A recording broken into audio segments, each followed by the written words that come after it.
हर लाल लागो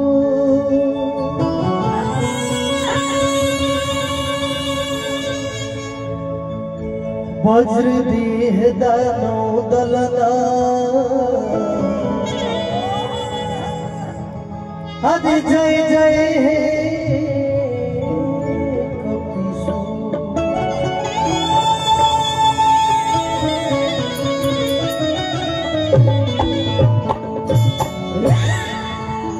शिवानी जी अभी छोटू के पास आ जाइए।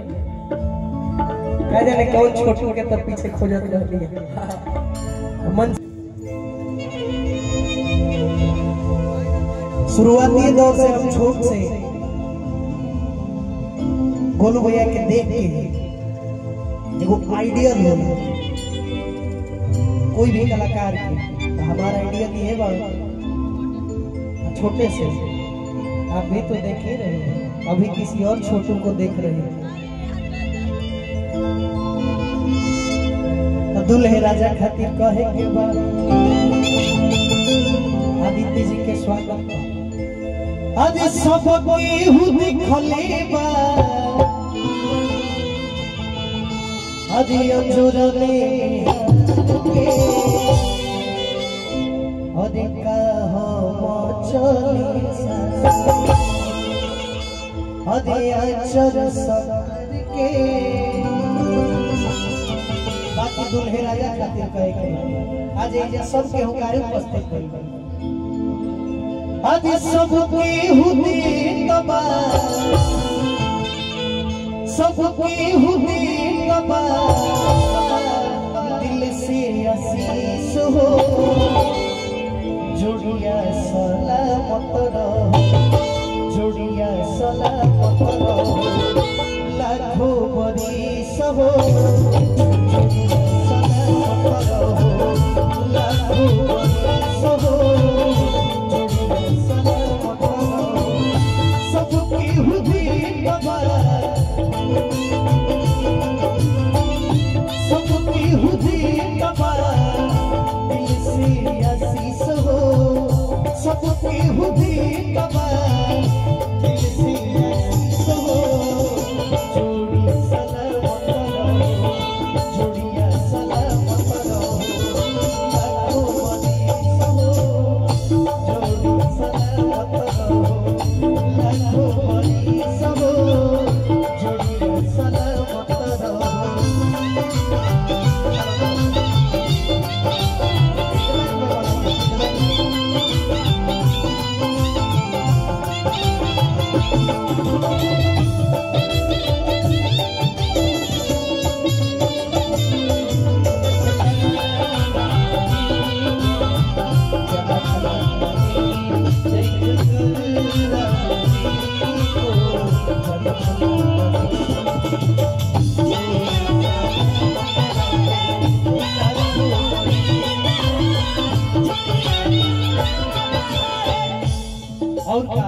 फीडबैक में आवाज बढ़ाई मंच के पीछे आना तो नहीं क्या आवाज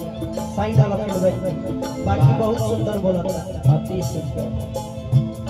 दुल्हा की सोने सुभेली दुल्हनिया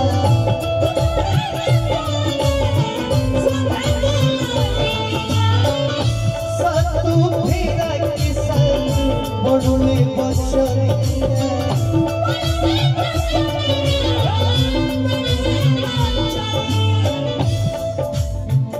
दुल्हा दुल्हन की जोड़ी दुल्हा दुल्हन की जोड़ी दुल्हा दुल्हन की जोड़ी लगे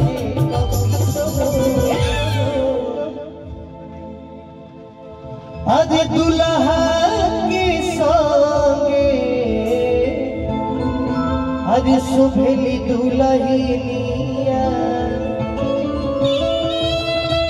अरे सातु फेरा के साथ बड़ुए बचनिया क्या बात है आज गोलू और छोटू के आज मिलन बसी सब हो जोड़िया सलामत रहो लाखों बरिस हो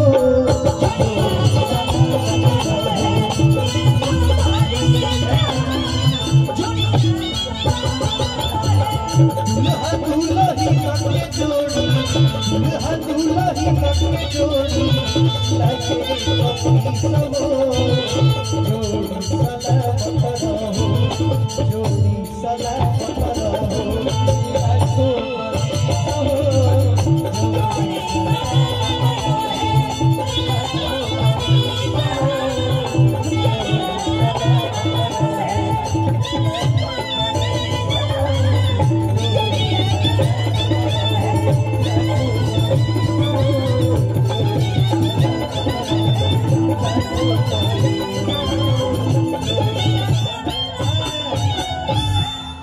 पाँच कर दे।